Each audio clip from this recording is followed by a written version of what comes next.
Hola a todos y muy bienvenidos a un nuevo episodio y a una nueva temporada de esto que hemos dado en llamar Historia en Podcast. Bienvenidos todos ustedes, queridos amigos, oyentes, seguidores, a la temporada 4 de Historia en Podcast, ¿sí? Episodio 64, si vamos acumulando, si vamos haciendo el acumulativo de episodios desde aquel primer encuentro que nos reunía en torno al feudalismo, o episodio 1 de la temporada 4, en donde vamos a estar analizando todos aquellos hechos, procesos, sucesos históricos que acontecieron anterior al feudalismo, es decir, anterior a la primera temporada que hemos desarrollado en Historia en Podcast. Muchos se han comunicado, muchos oyentes, ¿sí?, de diversas partes del mundo se han comunicado para hacerme llegar a esta inquietud acerca de la prehistoria, acerca de la historia antigua, acerca de la historia de los grandes imperios, acerca de la historia de Grecia, de Roma, ¿sí?, de Egipto, de la Mesopotamia asiática. Bien,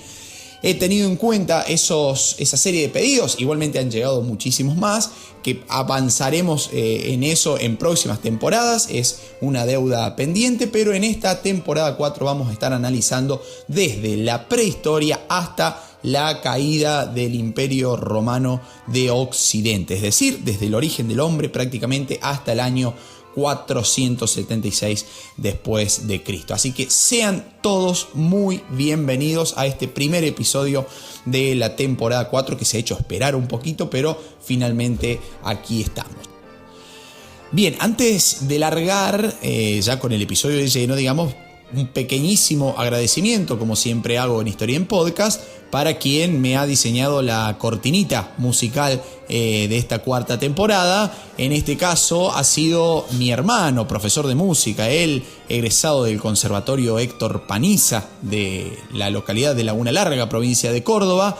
Mi hermano Gastón Bota, quien se encarga justamente de musicalizar esta cuarta temporada con un tango compuesto por Carlos Gardel en música y Alfredo Lepera en letra, el famoso tango Por una cabeza. Nos va a estar guiando en esta cuarta temporada con arreglos de cuerdas ahí, de bandoneones y bueno, realmente fantástico para disfrutar de algo de historia y al mismo tiempo buena música como cortina de fondo. Así que Gastón justamente tiene se dedica justamente a producir pistas musicales con arreglos propios para karaokes, para fiestas, para cortinas musicales de podcast, ¿por qué no? Para programas de radio, etcétera, etcétera. Así que si lo quieren contactar, pueden hacerlo a través de sus redes sociales, en donde lo van a encontrar justamente como Gastón Bota, B larga y doble T. Así que, querido hermano, muchísimas gracias por colaborar también con este proyecto que lleva de nombre Historia en Podcast. Bien, vamos a empezar, como les decía, en este episodio del día de hoy, hablando acerca de la primera parte, si se quiere. Eso es un término bastante polémico, muchas veces usado, otras veces en desuso, depende quién sea el historiador, el analista histórico que esté analizando los hechos. Si vamos al consenso académico, vamos a estar hablando de la prehistoria y sus divisiones. ¿Por qué es un concepto complejo y complicado hablar de prehistoria? Porque en realidad consideramos que tenemos historia desde el momento que el hombre aprende a escribir, ¿sí?, a dejar asentado por escrito justamente su historia, sus memorias, sus hechos pasados. ¿Sí? Si no tenemos escritura, muy difícilmente podamos tener historia, dice la academia, ¿sí? Bien, entonces toda aquella etapa ágrafa, es decir, en donde no existía la escritura, es considerado como prehistoria. Pero existe una anacronía temporal, existen diferencias de tiempos, multiplicidad de tiempos. No es lo mismo hablar de la prehistoria en Europa, en África, en el sudeste asiático, en el cercano oriente, que hablar de la prehistoria, por ejemplo, en nuestro continente americano, porque digamos, el recorrido temporal que cada pueblo va haciendo para llegar a la escritura no siempre es el mismo, ¿sí? Cuando uno habla de prehistoria, cuando uno va a los manuales a hablar de prehistoria, justamente hace referencia más o menos desde los orígenes del hombre, hasta el año 3000-3500 a.C., en donde se considera que apareció la escritura. Por lo tanto, se ha decidido académicamente también nombrar a esta etapa como la etapa ágrafa, ¿sí? La etapa en la que el hombre todavía no conocía la escritura. Pero sabemos ya, y lo dejo aclarado desde el comienzo de esta temporada 4, desde el comienzo del episodio 1 de la temporada 4, diciendo que no todos los pueblos del mundo, ¿sí?, han llegado al mismo tiempo a la aparición de la escritura. Es más, hasta el día de hoy tenemos pueblos ágrafos, ¿sí? Tenemos pueblos que no conocen la escritura. Por lo tanto, es un tanto complejo hablar de prehistoria o de etapa ágrafa, ¿sí?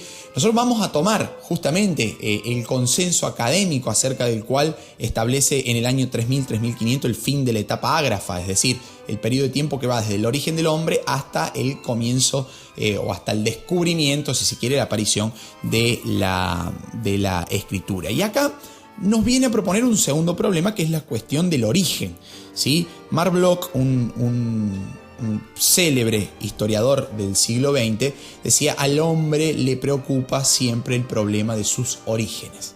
Si cualquier hecho histórico que vayamos a estudiar, siempre nos preocupa el tema del origen. ¿Cómo se originó tal cosa? ¿Quién fue el primero que llegó a tal? ¿Quién fue el que descubrió tal cosa? Bueno, siempre el origen va a estar dando vuelta en nuestra disciplina.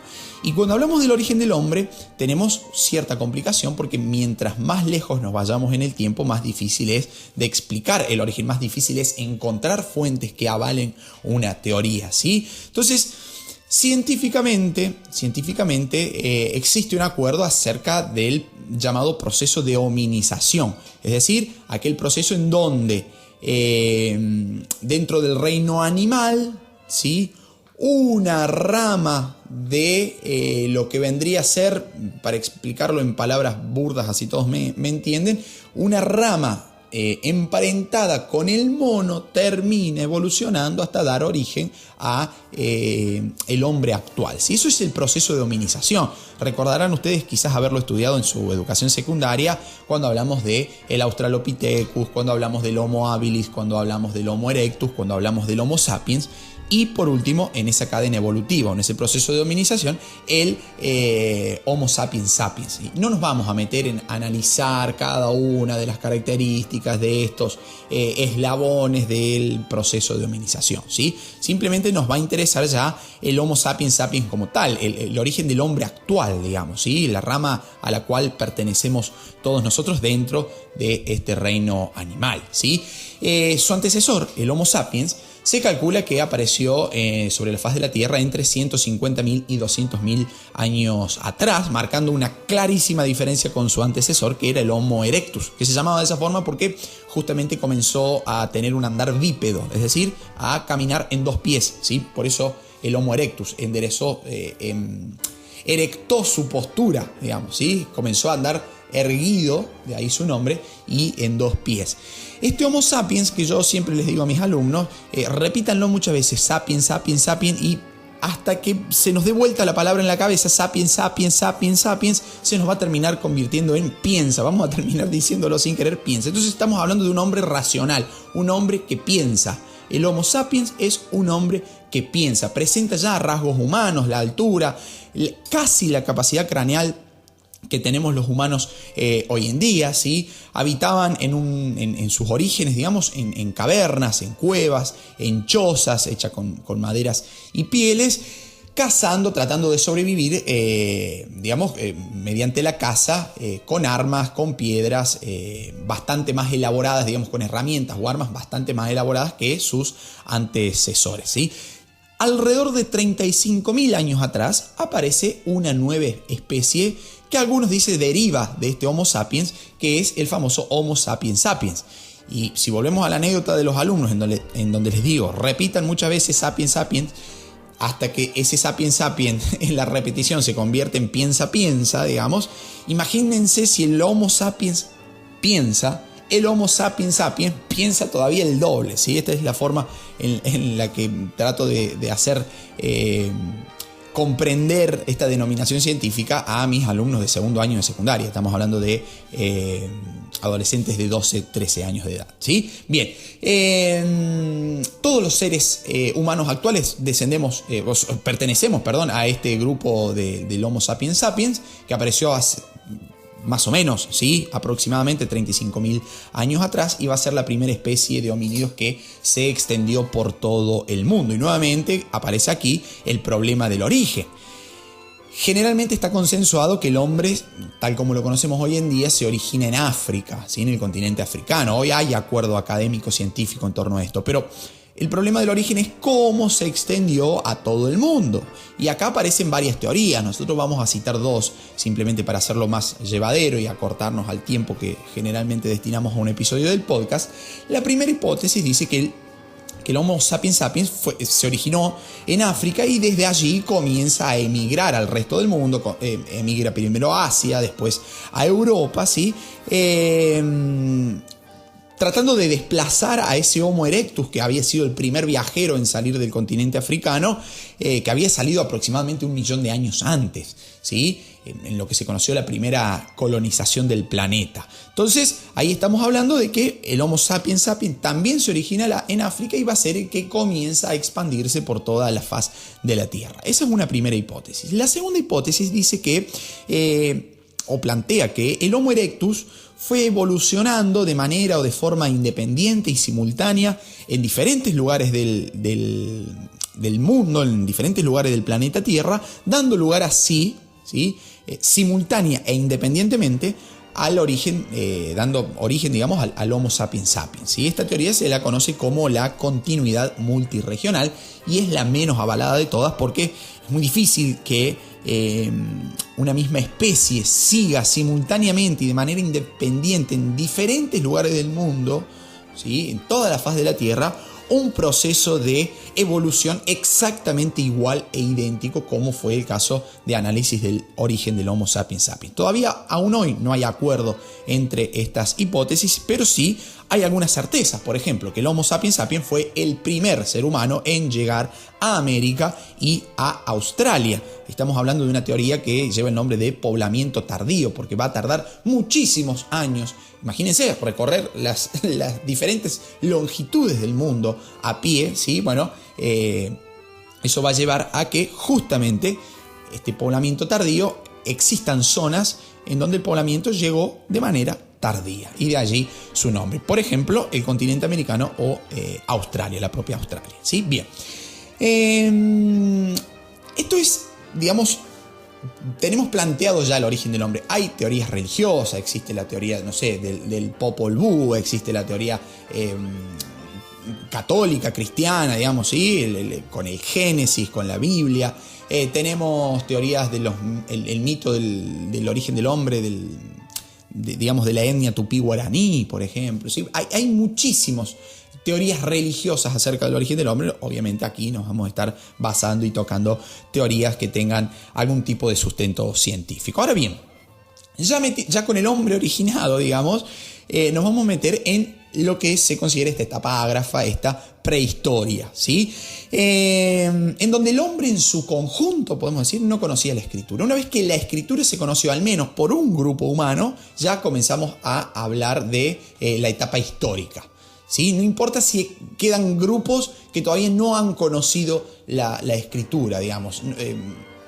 Cuando un grupo humano conoció la escritura, ¿sí? Se originó la escritura al menos en una etnia, en una cultura. A partir de allí comenzamos a hablar de la etapa histórica, aproximadamente, como siempre decimos, entre el 3500 y el 3000 a.C. Ahora bien, ¿cómo se dividió esa historia? Para su estudio, siempre las etapas de la historia se van dividiendo en subgrupos, que no significa que el historiador salga al mundo a buscar elementos y datos y lo que fuere, fuentes, para encasillarlo, sino que son límites totalmente permeables y movibles, como lo vengo diciendo desde la temporada 1. No es que existe un control remoto de la historia y vamos diciendo, bueno, hasta acá llegó la temporada 1, iba a decir. Hasta aquí llegó la prehistoria, apagamos y prendemos una nueva, digamos. Son procesos, divisiones temporales que permiten profundizar su estudio, digamos. No son conscientes propios del grupo que lo está viviendo a ese tiempo, ¿sí? Ahora bien, aclarado esto, vamos a tener la división de la historia de la prehistoria, en dos grandes grupos. La edad de piedra, en la cual encontramos dos subgrupos, el paleolítico y el neolítico, y la edad de los metales, en donde encontramos tres subgrupos, la edad de cobre, de bronce y de hierro, que caracterizan a estas etapas de la prehistoria, aquellos elementos más usados por el hombre para lograr su sobrevivencia, ¿sí? El paleolítico, dentro de la edad de piedra, va a ser la etapa más larga de la prehistoria, digamos, porque vamos a estar hablando desde los primeros homínidos hasta aproximadamente hace unos 12-13 mil años atrás. Asimismo, la prehistoria es la etapa más larga, temporalmente hablando, de la humanidad. Aproximadamente se calcula 5 millones de años. Si hacemos un ejemplo, si llevamos la historia del hombre desde sus orígenes hasta la actualidad, lo planteamos como si fuera un día, si fueran 24 horas, 23 horas y 58 minutos aproximadamente es el cálculo científico que dice que ha ocupado la prehistoria. El resto, el minuto y medio que resta, ¿sí?, es lo que se considera que es la etapa histórica, es decir, desde el 3000-3500 a.C. hasta la actualidad. Por eso es que existen tantos problemas para estudiar la prehistoria, por la ausencia de fuentes, por la falta de datos y por lo longevo, digamos, de esta etapa, ¿sí? La cantidad de años que ha pasado, que hace que se complique mantener las fuentes intactas y el análisis que se puede hacer de esas fuentes. Ahora bien, nos vamos a meter en la primera de las subedades o de los subgrupos dentro de la prehistoria, el cual va a estar abocado este capítulo de lleno, que es el paleolítico. Si hacemos un origen etimológico de la palabra, es decir, cómo está compuesta, cuál es nuevamente el problema del origen, ¿sí? El significado de paleolítico es una palabra que viene del griego y significa paleo, significa viejo, ¿sí? Y lítico significa piedra. O sea, estamos hablando de una piedra vieja en contraposición del neolítico, que va a estar significando piedra nueva. ¿Qué significa piedra nueva y piedra vieja? Bueno, está haciendo referencia a el uso, ¿sí?, que se le daba a la piedra y a justamente las características que las piedras utilizadas por estos grupos humanos en estas etapas de la historia, o de la prehistoria mejor dicho, tenían, ¿sí? Piedra vieja está haciendo referencia a la piedra tallada, en contra de la piedra pulida que usaban los hombres en el neolítico, pero no nos vamos a meter en eso en el episodio de hoy. Neolítico será materia de análisis en el próximo episodio, ¿sí? Ese paleolítico va a estar dividido en tres subetapas de acuerdo a los descubrimientos, digamos, que van demostrando las capacidades, las destrezas adquiridas por las personas en cuanto al trabajo de la piedra. Vamos a tener el paleolítico inferior, vamos a tener el paleolítico medio y el paleolítico superior, ¿sí? En cuanto a la economía de esta edad paleolítica, ¿sí?, vamos a decir que es una economía sumamente parasitaria y destructiva o depredadora también se le llama, ¿sí? Acá, si se me permite un chiste, vamos a decir, no es que trabajaban en la FIP, digamos, cuando hacemos referencia a lo parasitario y destructivo, ¿sí? Aquellos que me escuchen desde Argentina obviamente van a saber de qué estoy hablando, sino que estamos haciendo referencia a que el hombre aprovechaba los recursos que la naturaleza les daba, no producían alimentos, simplemente depredaban el medio natural sin producción pensada, ¿sí? Los primeros hombres en consumir carne, por ejemplo, van a ser los llamados carroñeros, que se alimentaban de restos de animales muertos que iban dejando otros depredadores de la naturaleza. Pensemos, no sé, por ejemplo, en leones, pensemos en hienas, ¿sí? Va a ser sumamente un hombre depredador sin capacidad productiva en su economía. Van a recolectar también, no solamente van a ser carroñeros consumiendo lo que otros dejaban, sino que van a recolectar insectos, raíces, tubérculos, frutos, por ejemplo, ¿sí? Hacia el final del Paleolítico inferior, comienzo del Paleolítico medio, estamos hablando de unos 35.000 años atrás aproximadamente, 30.000 años atrás, estos hombres comenzaron a cazar con la ayuda de hachas de mano, con piedras afiladas. Es más, estos utensilios iban a ser utilizados para separar la piel de la carne, por ejemplo, la van a limpiar los cueros para fabricarse sus propias vestiduras, su propia vestimenta. En el Paleolítico superior ya se van a comenzar a perfeccionar ciertas técnicas, se van a comenzar a cazar animales mucho más grandes, ya no van a ser carroñeros, sino que nos vamos a convertir en cazadores recolectores, ¿sí? Para cazar animales más grandes necesito armas más complejas, por lo tanto el tallado de la piedra se va a ir perfeccionando, necesito armas más potentes, armas más poderosas, vamos a tener que confeccionar trampas, lo cual va a requerir del esfuerzo del grupo humano, ya el hombre no va a poder vivir de manera solitaria. Se va a pescar con anzuelos, por ejemplo, con arpones, con lanzas, con redes hechas con tientos de animales, con tendones de animales, con nervios de animales, ¿sí? Se va a dar un uso completo del animal, no solamente la carne para alimentos, sino también los huesos, las pieles, los tendones, como decía, la grasa, ¿sí? La grasa también iba a ser utilizada para frotarse el cuerpo y de esa manera protegerse del frío, ¿sí? En cuanto a su forma de vida, vamos a estar hablando de que son grupos humanos nómades, dado a que su economía es depredadora, no productiva, digamos. Van a ser nómades, es decir, no van a tener un asentamiento fijo, van a tener que ir migrando de lugar en lugar para tratar de cazar, ¿sí? Yo siempre le digo a mis alumnos, hagamos un ejemplo tosco de esto. Si tenemos un grupo de mamuts y ya los cazamos a todos, se murieron todos, y tenemos otro grupo de mamuts de aquí a 50 kilómetros, tendremos que movernos de aquí a 50 kilómetros para tratar de seguir sobreviviendo en ese medio hostil que era la naturaleza del Paleolítico, digamos, ¿sí?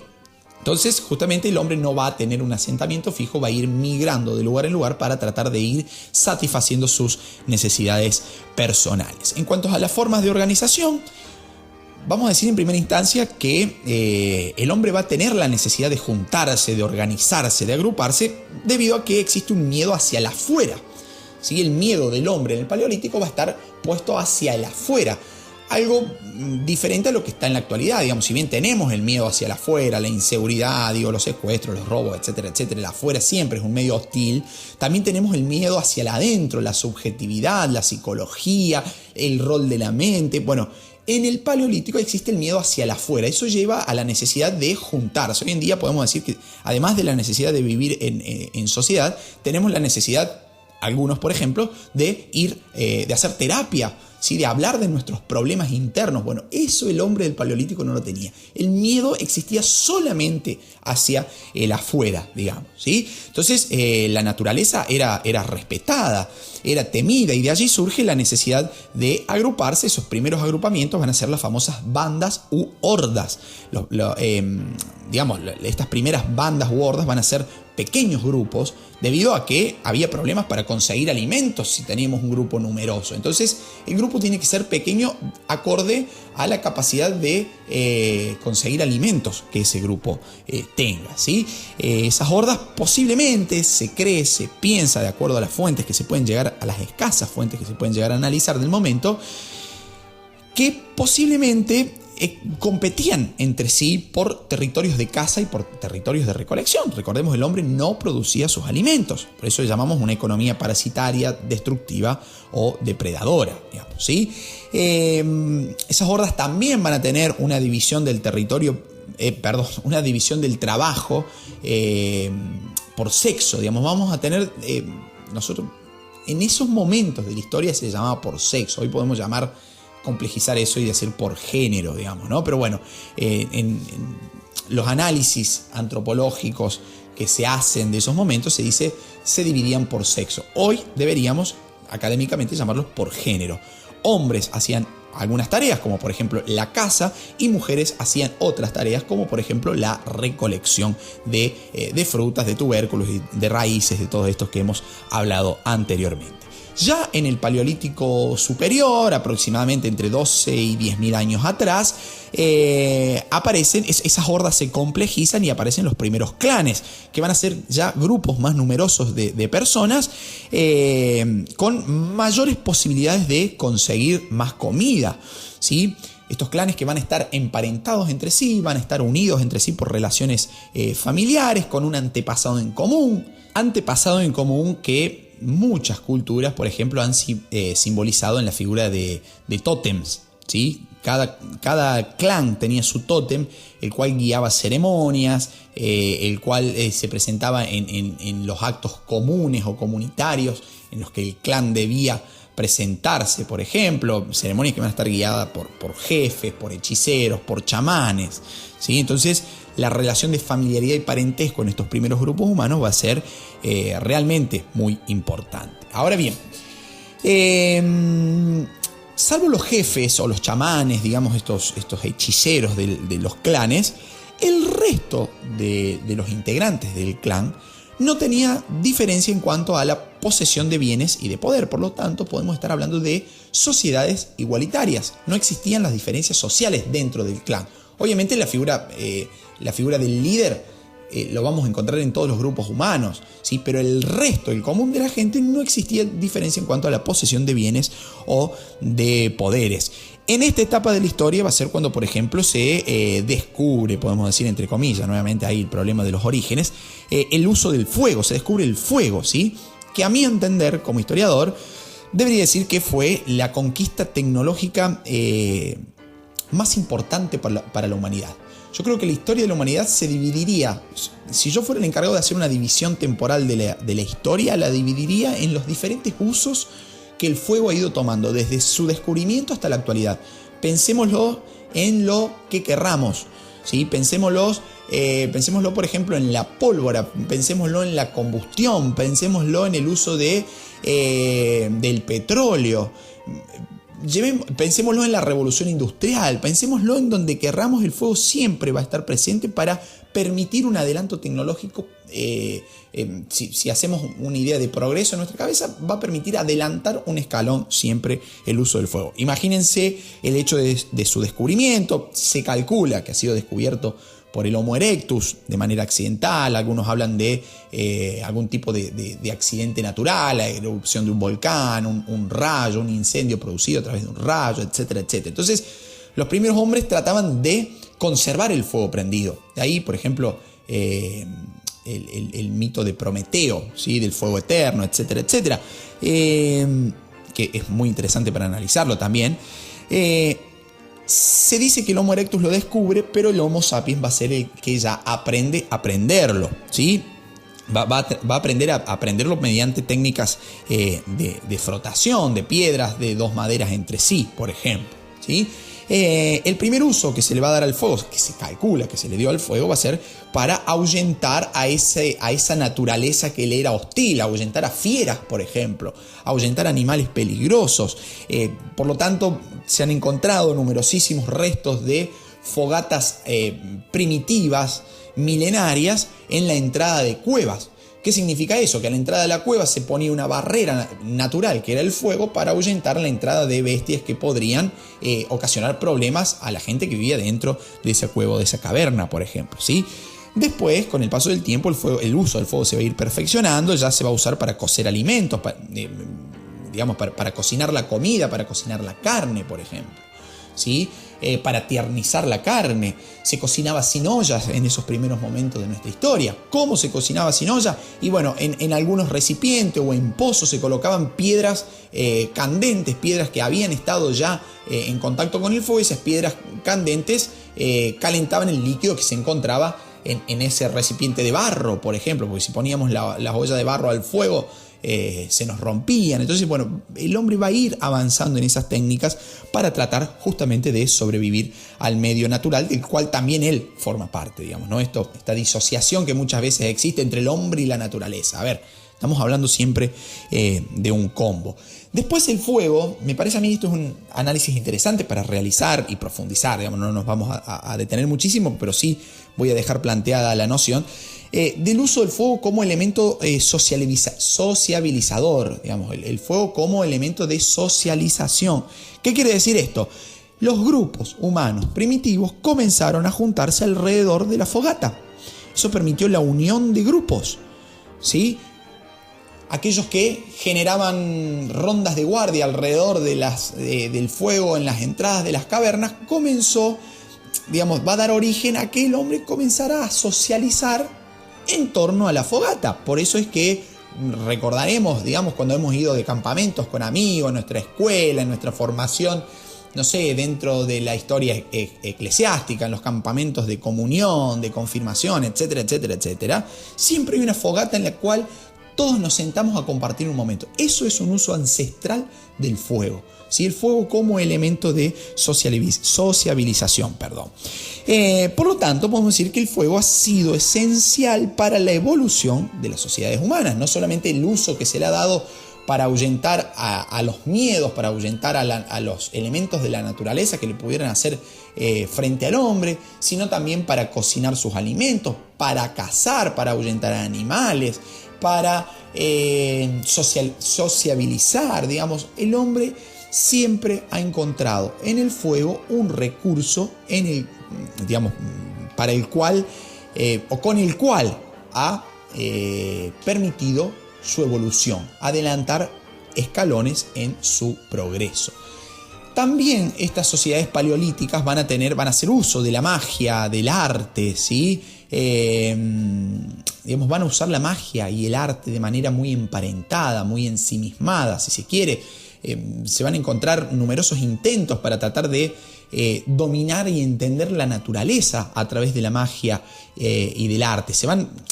En esos momentos de la historia, y hasta muchos años transcurrida en nuestra historia como humanidad misma, digamos, se van a desconocer los orígenes de los fenómenos. Entonces se va a recurrir a la magia y al arte para tratar de explicarlo. Ahí va a aparecer la importancia de los chamanes, de los hechiceros, ¿sí? Incluso una importancia aún mayor que los cazadores, porque van a ser los que explican los fenómenos, van a ser aquellos encargados de tratar, digamos, de unir magia con arte para que la caza de animales, sea provechosa. Entonces, una especie de adivinación del futuro, de premoniciones, ¿sí? Entonces, esta conexión con espíritus para que la caza sea provechosa. Hechiceros que van a ser tanto hombres como mujeres, digamos, ¿no? Esto está más que claro. También van a ser los encargados de curar heridos, de curar enfermos con la ayuda de ciertas hierbas, digamos, ¿no? Entonces surge ahí un misticismo para tratar de explicar ese medio que le es hostil, ese afuera que le es bastante representador de miedos, digamos, ¿no? Y ahí aparece la magia unida con el arte. En el Paleolítico Superior, por ejemplo, ya comenzaron los hombres a enterrar a sus muertos con determinados cuidados, con cuidados especiales, rodeados de cierta espiritualidad, en una creencia en la vida más allá de la muerte, con ofrendas, con lugares sagrados de entierro, los primeros cementerios de la humanidad, digamos, ¿sí? También en el Paleolítico Superior van a comenzar a realizarse las primeras pinturas y esculturas que van a ser las primeras muestras de artes en nuestra historia, digamos, ¿no? ¿Dónde se van a realizar esas primeras pinturas, esculturas? En los fondos de las cavernas, en los lugares más recónditos en donde habitaba el hombre, ¿sí? Las famosas pinturas rupestres, pinturas que se realizaban en la piedra, ¿sí? Las esculturas se van a hacer en hueso y en marfil, por ejemplo. La mayoría de ellas van a ser, la mayoría de estas estatuillas van a ser femeninas, ¿sí? Con un gran desarrollo de aquellos rasgos del cuerpo femenino relacionados con la fertilidad, ¿sí? Los vientres, las caderas, los pechos. ¿Por qué? Porque estas denominadas Venus prehistóricas, que vienen a proponer, si se quiere, podemos hacer un análisis antropológico de eso, vienen a proponer un paradigma de belleza que es muy diferente al paradigma actual. Digamos, la mujer prehistórica, mientras más abultados tengan sus rasgos relacionados con la fertilidad, panza, senos, caderas, digamos, más provechosa va a ser para la humanidad, porque se toma a la figura femenina como la encargada de dar vida, como la encargada de mantener viva a la especie humana, la encargada de traer vida al mundo, una relación íntima, si se quiere, con la cuestión de la fertilidad, ¿sí?